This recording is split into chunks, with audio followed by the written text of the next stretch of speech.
Hi, everybody. I'm Soledad O'Brien. I welcome you all to Hispanic Heritage, Ayer y El Mañana, yesterday and tomorrow. You might know me from my work in journalism and television, but one thing you might not know is my connection to this wonderful month-long celebration of the Latino community. My mom, who passed away a few years back, immigrated from Cuba as a teenager, eager to get an education in this country, and also hoping for a country that would guarantee her more freedoms.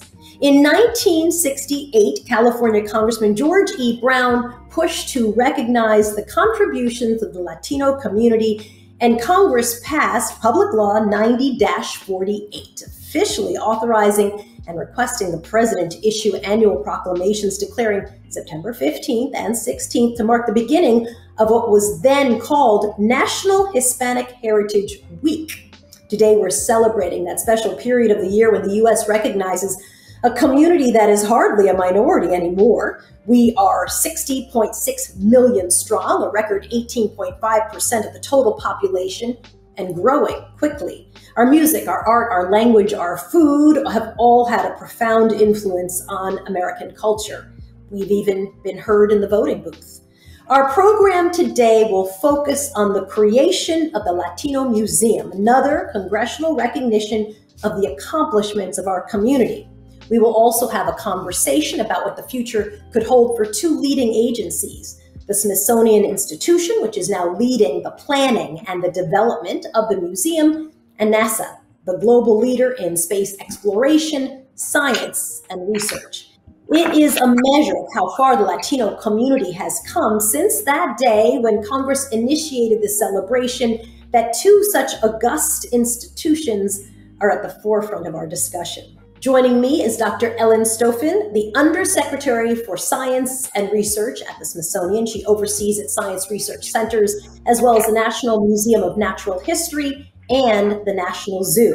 Her focus is the Smithsonian's collective scientific initiatives, especially biodiversity, global health, climate change, species conservation, astrophysics, and the search for life outside the Earth's solar system. Before joining the Smithsonian, Dr. Stofan had 25 years experience in space-related organizations and a deep research background in planetary geology. It's so nice to see you, Dr. Stofan. Thanks for talking with me. Oh, thank you for having me here today. Of course, my pleasure. Let's first and foremost talk about the National Museum of the American Latino. That legislation to create that museum was passed just this last December. Can you give us an update on where this stands and what are some of the milestones that have been set for making progress along the path to getting it actually created? We are so excited about the creation of this new museum, along with the American Women's History Museum. To have the challenge of doing two new museums at the same time is obviously a big challenge, but this is so, as we're going to be talking about today, this is just so incredibly important. And the exciting news is we've actually made a fair amount of progress. We have a search firm on board. We're searching for the director. Eduardo Diaz, who is head of our Smithsonian Latino Center, is the acting director while we search for a permanent director. We've appointed a 19-member board and will continue to appoint members to that advisory board for the museum to help them think about what is this museum? What is it going to do? How is it going to tell this amazing and complex story of the Latino experience in this country? So we are incredibly excited between the board, the search for the director, and of course there's that very small issue: where are we actually going to put this museum? And so we have a site selection process that's going on for both of the new museums. That process is obviously a complicated one. You have to really say, where on the National Mall or near the National Mall do we have the space to put two new museums?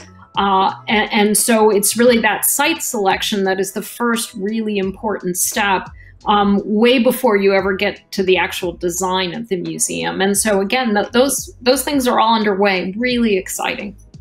So you think that Latinos could have a place, a presence on the National Mall one day soon-ish?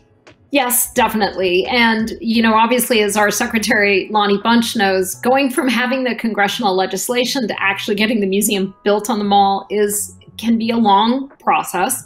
But we're really hoping that this process moves along. And that's why we've taken these steps of actually getting all the leadership in place, because frankly, that is part of the critical step.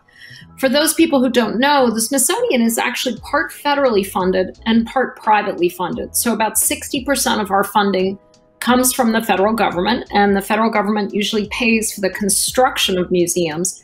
But everything that goes inside the museum, all the galleries, bringing in the artifacts, designing the museum, that is actually paid for from private funds that we get through fundraising.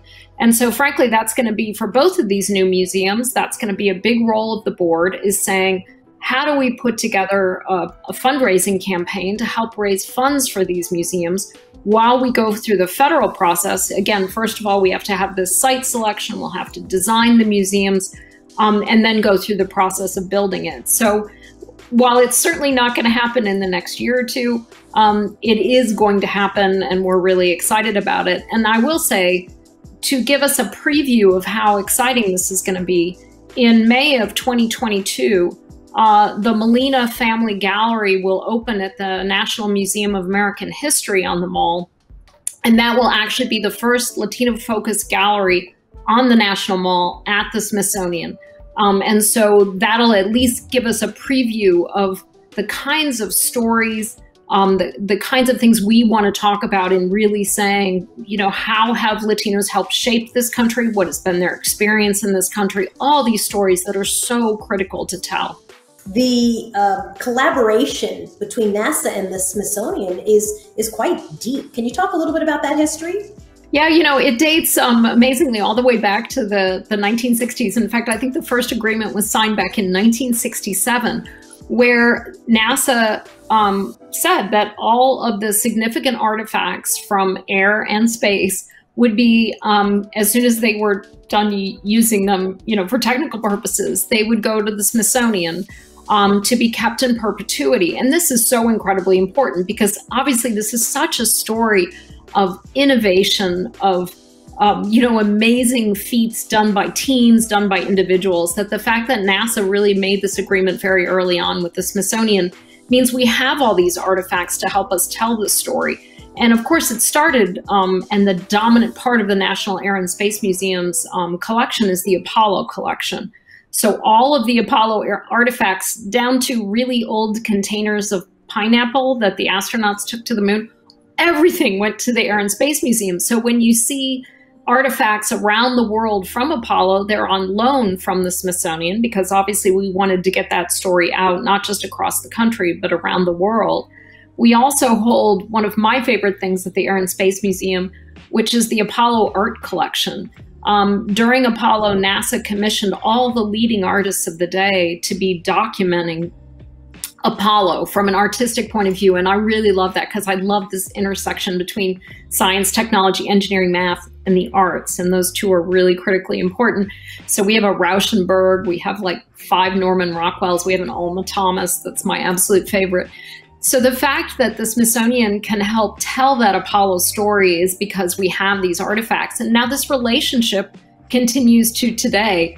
But NASA now gives the Smithsonian sort of first right of refusal of the artifacts, and then does give them to other museums around the country. It's not as exclusive as it used to be, but that's okay, because seriously, we actually run out of room to store things at the Smithsonian.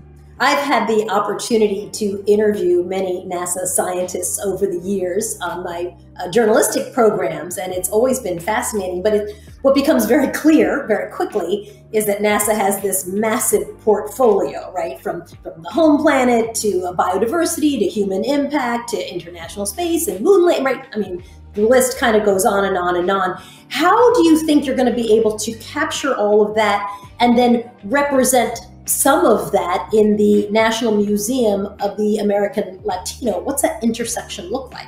Well, when you think about a museum, really what you're doing is telling stories. Again, stories of individuals who made a difference, stories of teams that made a difference.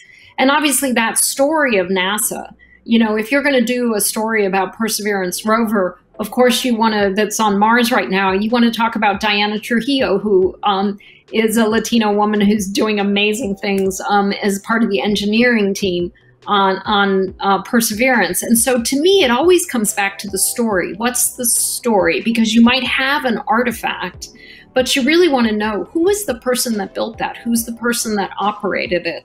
You know, what struggles did they go through personally to achieve these amazing things? And the story of this country is the story of American Latinos. They've, as everyone knows, contributed huge amounts, been there every step of the way. You know, it took 400,000 people to accomplish Apollo.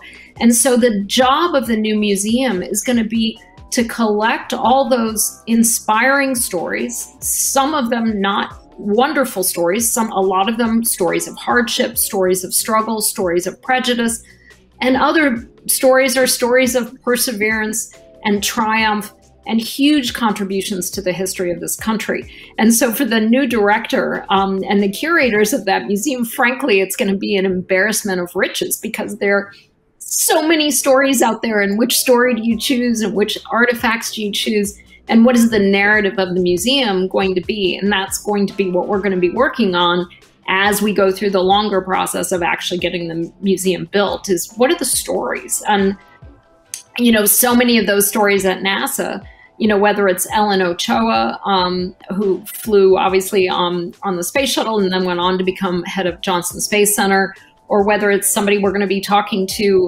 later here today, Marla from the NASA Glenn Research Center. You know, the Latino story is the NASA story, and that, you know, we want that museum to definitely tell that.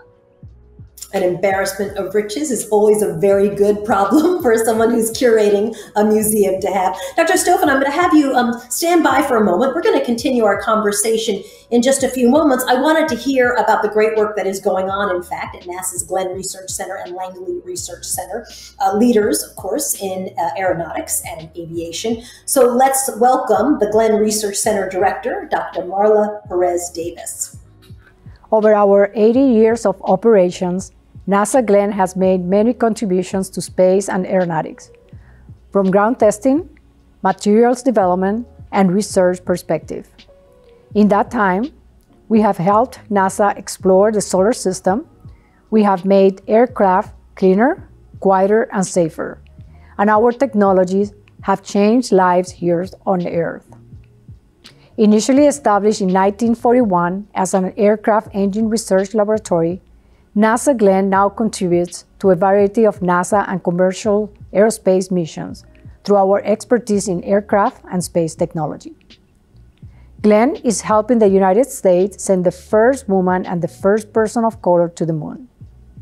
Our world-class test facilities and unrivaled expertise in power, propulsion, and advanced materials are crucial to advancing Artemis.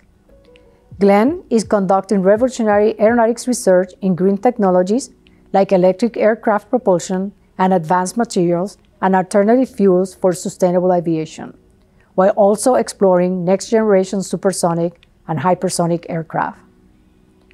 Our Neil A. Armstrong Test Facility in Sandusky is home to the world's largest and most powerful space environment simulation chambers, and it has been instrumental in preparing the Orion spacecraft for the Artemis 1 mission later this year.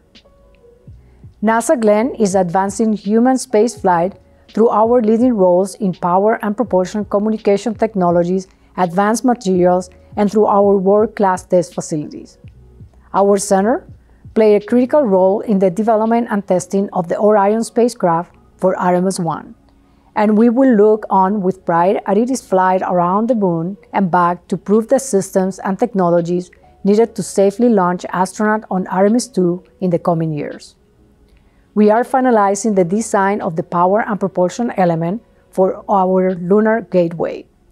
Once integrated and launched with the habitation and logistic output, it will form the cornerstone of our exploration architecture around the moon.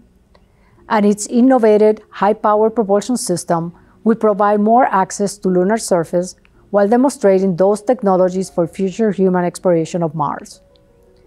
NASA Glenn will continue to meet future surface exploration needs by advancing a broad portfolio of cutting-edge power generation and distribution systems, including radioisotope, fission, and solar, that will work together to ensure future missions have the plentiful, reliable power required to be successful. NASA's vision of flight looks very different from today's world, and we believe we are at the right place at the right time, and we foresee a future commercial aviation renaissance unlike any other. We see electrified propulsion as one of the key drivers of changing the way we travel, making future aircraft cleaner, more efficient, and more cost-effective. We are tackling the challenges of electric propulsion for small to large aircraft. Our focus is on the development of all electric propulsion systems and components, from batteries to megawatt scale systems. And we are partnering with industry on future large-scale hybrid electric concept to meet NASA's requirements on carbon, fuel burn, emissions, and noise. We are rallying emerging markets to tackle the challenges of creating an air transportation system for urban and underserved areas that is all electric, autonomous, efficient, and safe for moving passengers and packages. At Glenn, we are studying how electric systems can be optimized, and we are supporting engine and power technology development. We're also working to understand and mitigate the vehicle's acoustics to help limit noise issues. And we are developing secure data links and real-time communications to safely integrate these aircraft in the national airspace. We are building an experimental airplane called the X-59. It flies at supersonic speeds, but makes a quiet thump instead of a loud sonic boom. We will fly it to provide data to enable regulation changes to allow overland commercial supersonic flight. This project is the game changer for future transcontinental and intercontinental transportation concepts, and will provide an opportunity to generate economic and societal benefit in a globally linked world. To talk a little bit more about the exciting work the Hispanic workforce is supporting at Langley Research Center is Engineering Project Manager Debbie Martinez. Thanks, Soledad. The Convergent Aeronautics Solution, or CAS project, is helping NASA change the way airplanes fly and the aviation industry along with it. By providing innovative solutions to complex problems, CAS seeks to help all of NASA aeronautic research and the broader community to the benefit of the U.S. economy and our quality of life. As the CAS Execution Manager, I have worked with numerous talented and creative researchers, such as those on the STEREO team. STEREO stands for Scalable Traffic Management for Emergency Response Operations. We are here at Langley Certain Range. The STEREO team had flight tests here. They partnered with the California Department of Forestry and Fire Protection and the U.S. Forest Service, who flew aircrafts that help fight wildfires in coordination with our NASA drones, using the STEREO system to keep all parties informed. The increased communication and coordination from the ground units to the vehicles in the air helped make the battle against wildfires faster, safer, and more targeted. Let's take a look at other aeronautic programs that some of my Hispanic colleagues are supporting. I work for the Advanced Air Transport Technology Project, and we're focused on exploring and developing technologies to improve energy efficiency and environmental compatibility for fixed-wing subsonic transport. What is that? Those are passengers and cargo aircrafts. These studies look at vehicle configurations that are 3 generations beyond what we currently are using. For that, we need to have mature technology solutions ready for the time frame of 2035 to 2045. Recently, at 14x22, we tested the common research model on the simplified high-lift configuration with active flow control. And active flow control is one of the technologies that we're trying to develop, where it manipulates the flow around a wing to make it more efficient. All these studies are super exciting because it will impact positively the way we travel in the future. The facility you have behind me is the Cockpit in Motion facility, which is our premier world-class facility that consists of 3 high-fidelity, full-mission, human-in-the-loop flight simulators and 1 6 degree of freedom motion platform. My job here consists of leading a team of engineers and technicians on the planning and execution of operations, maintenance, and improvements of the flight simulators and the motion platform. Flight simulation is a safe and cost-effective way to train pilots and design aircrafts. It also allows us to develop new technologies to improve the decision-making of the pilot and also response to emergency situation in the cab. Flight simulation is definitely an important factor in keeping the commercial aviation safe for the flying public. The Electrified Powertrain Flight Demonstration Project is part of NASA Aeronautics' focus to expand research on sustainable aviation through the development and test of green technologies for the next generation of aircraft. NASA and industry have conducted studies on electrified aircraft propulsion concepts, and the results indicate that there is significant reduction in energy use, emissions, which reduces our carbon footprint, as well as a reduction in direct operating costs, which will benefit both the public and airline operators. Through industry cost-sharing partnerships, the Electrified Powertrain Flight Demonstration Project is working to mature and flight test megawatt-class electrified powertrain systems, which are at the heart of electrified aircraft propulsion systems. This is a game changer. If we can actually introduce megawatt-class powertrain systems, we can change how aviation aircraft are designed in the future, with applications to turboprops, regional, as well as single-aisle aircraft. New airspace operations are rapidly emerging involving multi-rotor vehicles. Small quadcopters and octocopters are being proposed for applications such as surveillance, photography, or even package delivery. The System-Wide Safety Project is developing tools that are critical to the safe integration of these vehicles into the national airspace system, which is particularly important for urban environments with a high population density. So the work that I'm involved with is developing flight dynamic simulations that can accurately predict the vehicle's trajectory, the vehicle's performance, and simulate different air traffic management scenarios. And so we complete different wind tunnel tests to assess the vehicle's aerodynamic behavior in a wide range of operating conditions. This ranges from hover all the way to forward flight.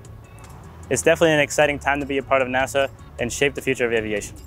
Thanks for joining us at NASA Langley Research Center in Hampton, Virginia. Back to you, Soledad. NASA is doing an incredible amount of work in Earth science, specifically with efforts to understand our Earth's atmosphere, crust, water, and life as a single connected system, and understanding the Earth system and its response to natural and human impact give us a better understanding of our continuously changing climate. These studies and insights are necessary to determine how to predict future changes of climate, weather, and natural hazards. So here to give us additional insight into these efforts is Earth Science Deputy Director, Ms. Sandra Kaufman. Thank you so much, Soledad, for that introduction. NASA Earth Science conducts a very comprehensive program of breakthrough science research on climate science. We use our 23 space missions that we have in collecting all kinds of data. We have another 16 missions that we have under development that are going to be launched in the next several years. We also use the International Space Station. So with all of these missions and instruments aboard the space station, we measure aerosols in our atmosphere. We try to understand whether they come from natural sources or man-made sources. We also study the processes that regulate the abundance of ozone in the atmosphere. There is such thing as the ozone hole, and we measure it, and we can predict certain aspects of it. We study sea level rise. We only have one Earth, and we are helping to the best that we can in understanding it and measure what's happening. Earth Science has a very strong applied sciences program, and in that program, we not only do disaster response due to natural hazards, we also have a program on public health, helping predict illnesses such as, malaria, chikungunya, in a lot of the countries in South America, Latin America, and Africa. That is a big problem. And we are trying to use our satellites, the measurements of temperature, the measurements of moisture, and try to predict the incidence of some of these illnesses. We also have a very strong agricultural program that is helping farmers out there in not just on scientific studies, but trying to understand, for example, soil loss, soil moisture, plant evapotranspiration, whether the soil is not in good condition, whether the soil is releasing carbon into the atmosphere as carbon dioxide. So all of these aspects are the aspects that we work and help and study.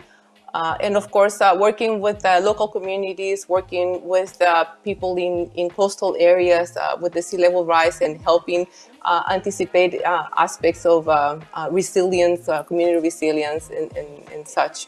So last, I wanted to talk about our Surveyor program, an initiative that we have with the United States Agency for the International Development, USAID.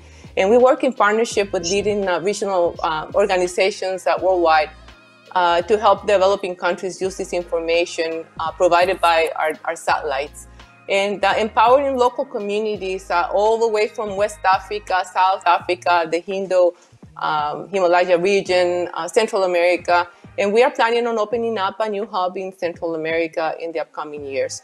So all in all, Earth Science is trying to contribute to the understanding of our planet, but also help with all kinds of aspects that benefits society in general. So thank you very much, and back to you, Soledad. We just learned about the work being done here on Earth, so now let's take a look above. Another interesting and exciting research area that NASA works on is space food. Food is critical, of course, for mission success and the health and performance of the astronauts. Maintaining a healthy diet plays an important role, specifically socially and psychologically, which is important for long-duration missions in space. So how does NASA handle feeding its diverse crew members? Let's turn it over to Johnson Space Center. Thanks, Soledad. My name is Gisela Munoz, and I'm a crew systems instructor in the Flight Operations Directorate.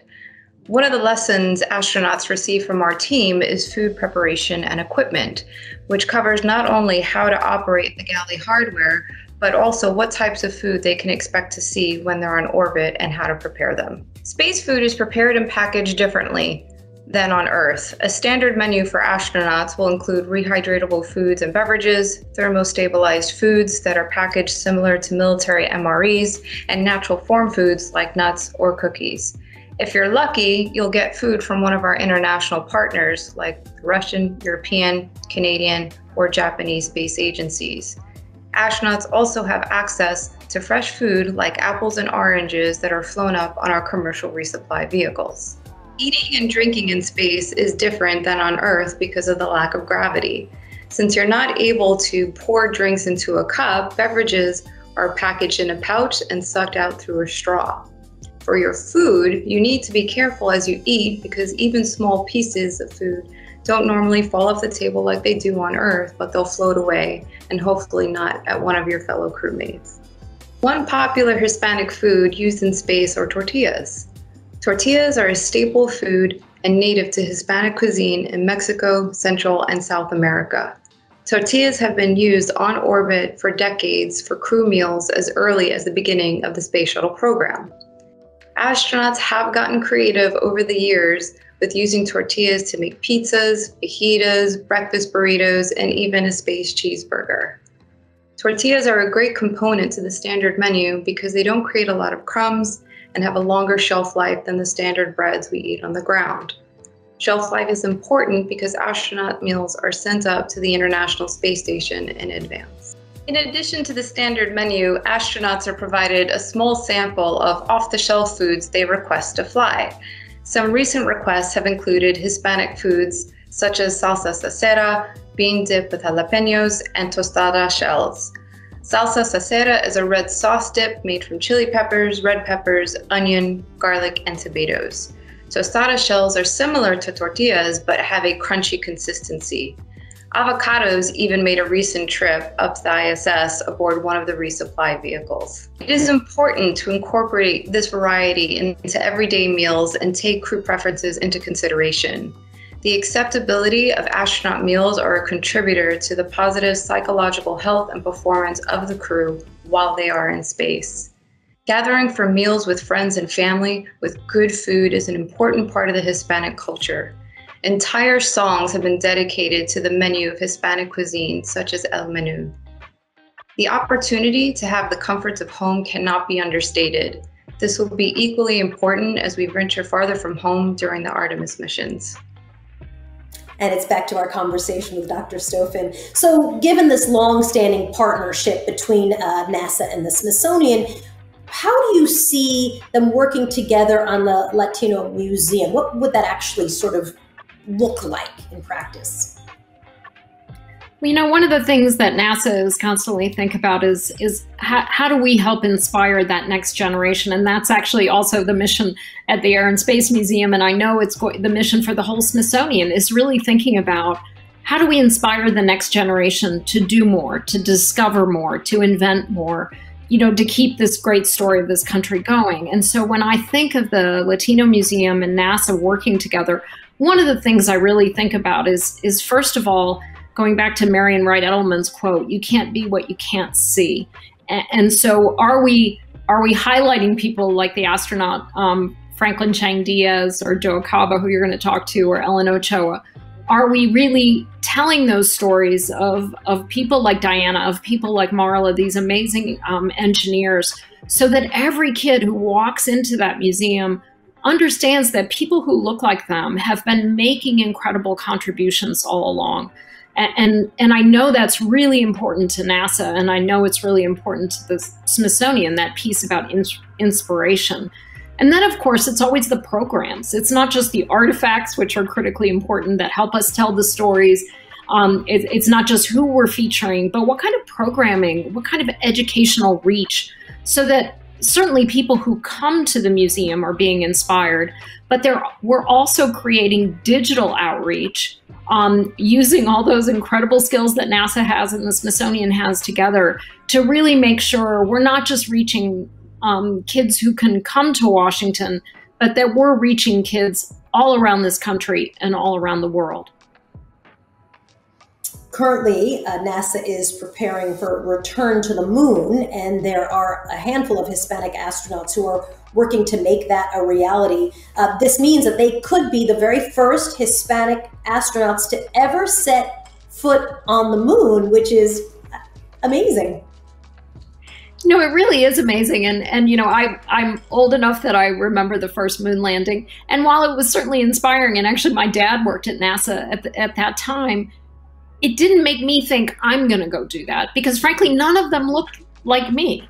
And this idea that those first crews that we send to the moon, the multiple crews we'll send there, and then the first humans that walk on Mars, they're going to look like all of us. And to me, again, it gets back to that inspiration. If we can do this, if we can do this together, just think what kind of power we have. And to me, that is part of the inspiration of space exploration that I think has helped certainly bring this country together during Apollo. But I think, you know, now as we really struggle with COVID, I think we need a little of that moonshot feeling of, you know what, if we put our minds to it, we can do anything. We can have humans walk on the moon. I love the concept of storytelling as a way of both bringing people together, but also really making people recognize themselves. I mean, in this idea of like including everybody's story in that bigger storytelling picture. Dr. Stofan, we're going to take a break in order to hear from the astronauts, Dr. Frank Rubio and Joe Acaba. We're going to tell us a little bit about what this means for them. All right, Frank. So, you know, here we are in Hispanic Heritage Month, and I think it's really important because it gives us that time to really reflect upon the contributions that the Hispanic community has contributed, you know, not only to the space program, but to the U.S. As a whole. So it really just gives us an opportunity to reflect on all the work that we've done, the contributions that we have given, and really to celebrate that, and for us to remember our heritage and to take part and really focus our time on that. Yeah, Joe, I agree. I think it's a really important thing that we celebrate, right? We as Americans, I think one of the great things for our nation is that we are made up of so many backgrounds and cultures. And I think acknowledging that, acknowledging where we came from, for my kids, I want them to be really proud to be Latinos or Hispanic Americans. And despite the fact that, they're American to the core, I don't want them to forget where they came from, where we came from. And so as a nation, I think throughout the year, the fact that we're able to celebrate different cultural backgrounds and diversity is just great, because I think more than anything, it acknowledges that as a country, we're made up of a whole lot of different backgrounds that came together and made this awesome thing named America. And I think together, those cultures and those backgrounds can accomplish and continue to accomplish amazing things. So I think when we talk about, having whatever culture it may be, working at NASA, it's super important. I think everybody understands today that a diverse team makes for a better team. You get different perspectives, different ways of doing things. So that's super important. And being an astronaut, it is a visible occupation. Frank and I, we're just a couple of ordinary dudes from California, but we have a really cool job, and it's an important job, and it's very visible.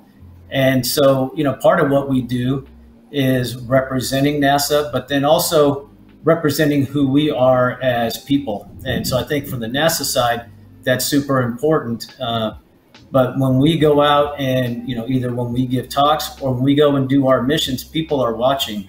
When I was first selected as an astronaut, the Puerto Rican community, they just embraced me. They were proud.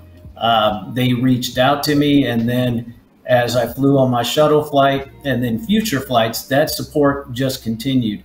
And as I give talks and I talk to kids, they look at that and they go, dang, if Joe can do that, I can do that. And that's not belittling to me. It's just, I'm a regular person that, had a dream, and it happened to work out. So I think it's important for NASA, and I think it's important for the Latino community to see me and Frank and others that are doing this work, representing them and, trying to make them proud.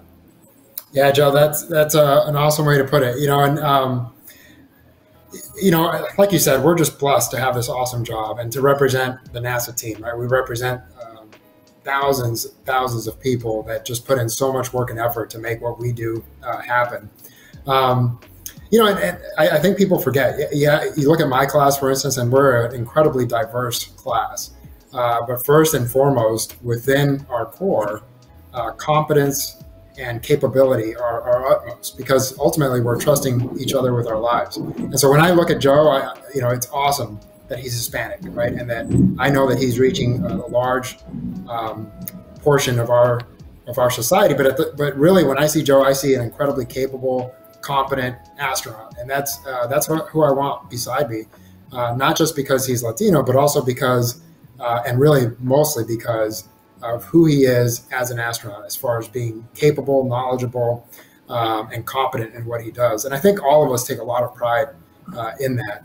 When I think about the moon and going back to the moon, I honestly go back to being a kid mode, right? I personally don't care who it is. It's going to be hopefully one of my peers that's in the Corps now. And just thinking of my friends being up there, it just makes me excited. And not just because I'm an astronaut, but as a person, as an American, as a human being. I just think accomplishing great things brings us together because we're all excited about being able to point and say, wow, look what we're capable of doing when we put our efforts together and work hard and overcome obstacles and take challenges head on. So yeah, excitement, happiness, joy. I mean, it's hard not to smile when I think of going back there. You know, I look forward to hopefully contributing as a NASA team to accomplishing something that, you know, I think we can imagine it right now, but we can't even dream of how awesome having a community on the moon in a permanent or semi-permanent state is going to be like. It's going to be pretty cool.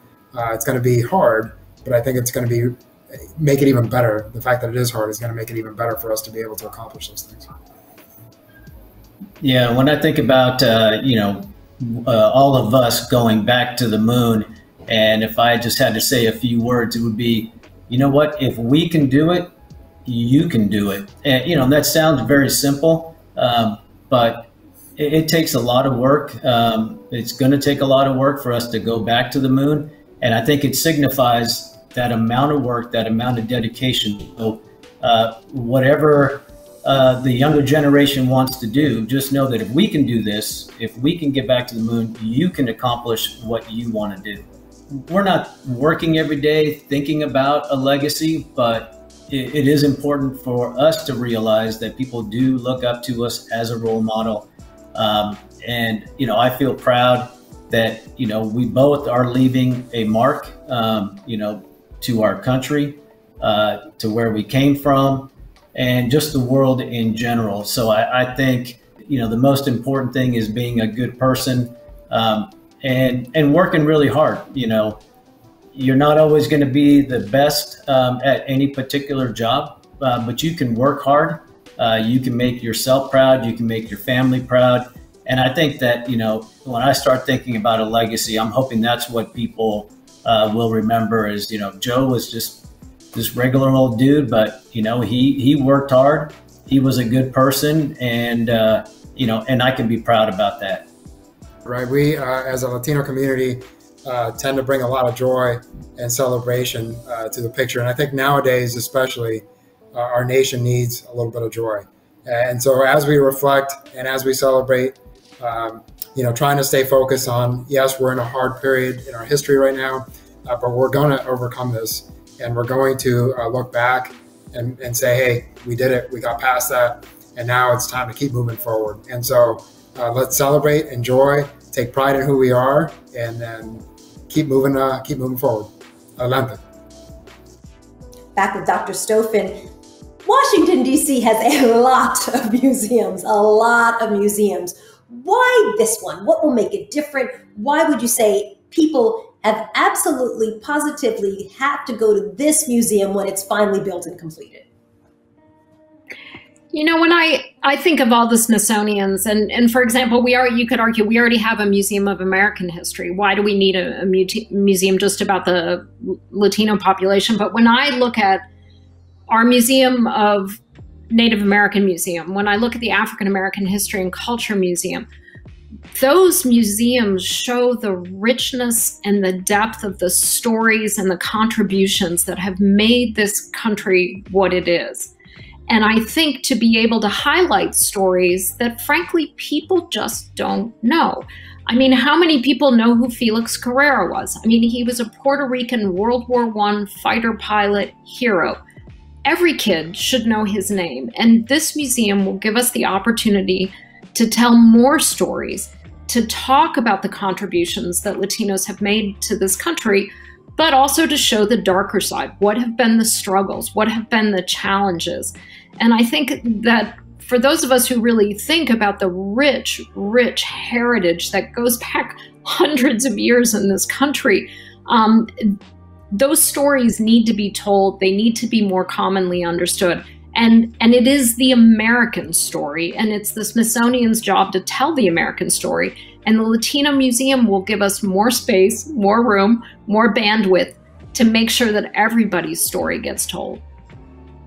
Many museums focus a lot on history, sort of ancient artifacts. It sounds like you're going to have to figure out how to toggle between the history, the historic story, but also the unfolding present as well. You know, our Secretary Lonnie Bunch of the Smithsonian likes to talk about the fact that the role of the Smithsonian, and really the role of museums, is to help people understand the present in the context of the past and to help us chart a better future.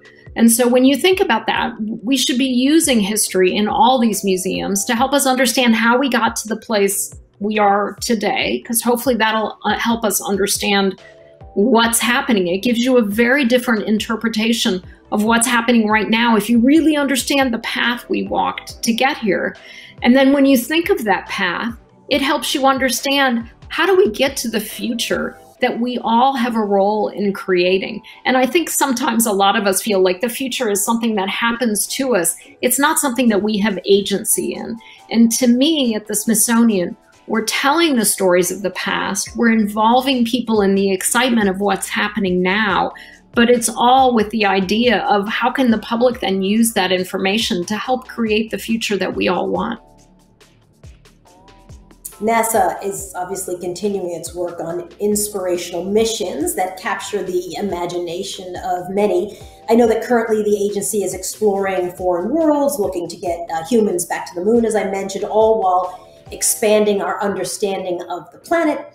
Through its work, the agency hopes to continue to inspire young people. You've mentioned that several times. I know that's a real piece of the mission, or the missions, is to make sure that young people are constantly inspired and of course spark an interest in science and research and exploration. So I thought it would be a good time to hear from the workforce at the Kennedy Space Center in Florida and Jet Propulsion Lab in California on some of the work that inspiring Hispanics are doing. Happy Hispanic Heritage Month from NASA's Kennedy Space Center in Florida. I'm Liliana Villarreal, Operations Flow Manager with the Exploration Ground Systems Program. I'm supporting our return to the moon through NASA's Artemis missions. I'm responsible for the overall management, planning, integration, and execution of operational ground and flight hardware activities required to support Orion and Space Launch System human spaceflight missions. My responsibility is to help lead the team to ensure we successfully complete the ground processing tests and assembly in preparation for the Artemis 1 launch. I was born in Cartagena, Colombia, but consider Miami, Florida my hometown. I moved to Florida with my family when I was 10 years old. The fact that this is the foundation for going back to the moon and eventually going deeper into space is such an inspiration for me. To be part of the team that started that is a dream for an aerospace engineer like me. We are very fortunate in NASA to have a healthy and strong Hispanic workforce. Most of them are very much involved in mentoring and sharing their knowledge with the younger workforce, but a lot of us also do outreach with the public and most importantly to the K to 12th grade students. I think it's important to ensure people see that we do have Hispanics and other minorities working these amazing, complex, and exciting programs, because we need to show everyone that a diverse team is a successful team. I am Artemis. We are Artemis. As we prepare to launch missions to the moon from Florida, get to know one of the team members behind the Mars 2020 mission from the NASA's Jet Propulsion Laboratory in California. Happy Hispanic Heritage Month from NASA's Jet Propulsion Laboratory here in sunny California. My name is Elio Morillo, and I'm a test and operations engineer from Mars 2020. I've worked on the Perseverance rover, as well as the Ingenuity helicopter. Currently, I'm the engineering operations mechanisms lead. So my team and I make sure that the rover is healthy on the surface of Mars every single day, that it's roving, as well as collecting samples. These samples are going to be one day returned by our follow-on mission, the Mars Sample Return Mission, which is going to be in charge of taking these samples from Mars and bringing them back to Earth, something we've never done in history and we're very excited about. One of the reasons I came to JPL is because we live at the cutting edge of space exploration. And along with that, we have a very diverse workforce. I was born in Ecuador, grew up in Puerto Rico, lived in New York City for several years, went to school in Michigan, and came here to California. Here at JPL, I found an incredible supportive community of engineers and scientists, particularly through the employee resource group Amigos Unidos, where I've found my family away from home, my familia. Through Amigos Unidos, we've created a supportive network that serves as a community both on campus and outside. I've been able to find mentors that have taught me leadership as well as technical proficiency. And through several outreach events, such as the open house, high school initiatives, the summer internship program, we continue to inspire the future generation of engineers and scientists to continue this legacy of space exploration. The great thing about NASA is that alongside the engineers and scientists, we have social media specialists, graphic designers, storytellers, business administrators, all different kinds of skills and levels of expertise that help us push all the many missions of NASA forward. It really does take a village. And now, let's hear from our friends and California neighbors at NASA Ames Research Center. Hi, my name is Cesar Acosta. I've been working here at NASA Ames Research Center for the past 27 years. 20 of those being right here at the ArcJet facility. Here at the ArcJets, what we do is we do heat shield testing. We test material for entry into an atmosphere, making sure that that material that goes on board a spacecraft is safe. The Hispanic team members that we have here at the ArcJet facility consist of test engineers, technicians, electricians, and data acquisition. I've seen that grow in the past 20 years. It makes me proud to see a bigger Hispanic community here. And as a Hispanic, it gives me great pride to be working here at the ArcJets and just being part of this team. Dr. Stofan, it all sounds very, very exciting. How do you advise people to keep up with all that's unfolding as we're on this path to creating the museum? Well, a couple different ways. First of all is, of course, come to our website, si.edu, which will let you know what's happening with the museum. So when we appoint new board members, that some of whom are pretty famous people that you've heard of, like Eva Longoria or Jose Andres. So I urge people to keep up with who's being appointed to the board. I would also say that you'll be able to see the progress on when we appoint the director later this year, as we go through that site selection process. And of course, as we think about how do we get everybody in the country involved in terms of thinking about the stories this museum is going to tell and the role that it's going to play. So I urge everyone to keep an eye on this, come to our website. And of course, again, one more time, in May of 2022, please come to the Museum of American History on the Mall and come visit the Molina Family Gallery. Soledad, of course, you're on the board also of the new Latino Museum. How do you feel about being part of this great adventure?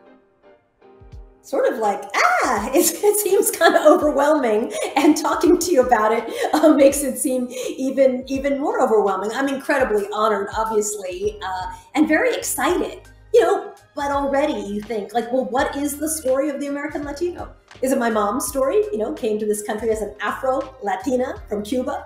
Is it the story of Americans who are Mexican descent, whose families have been here for generations and generations and generations? There are so many interesting stories to tell that as a journalist, we never even scrape the surface of. So I'm just absolutely thrilled. I'm very, very honored. Thank you for asking me that.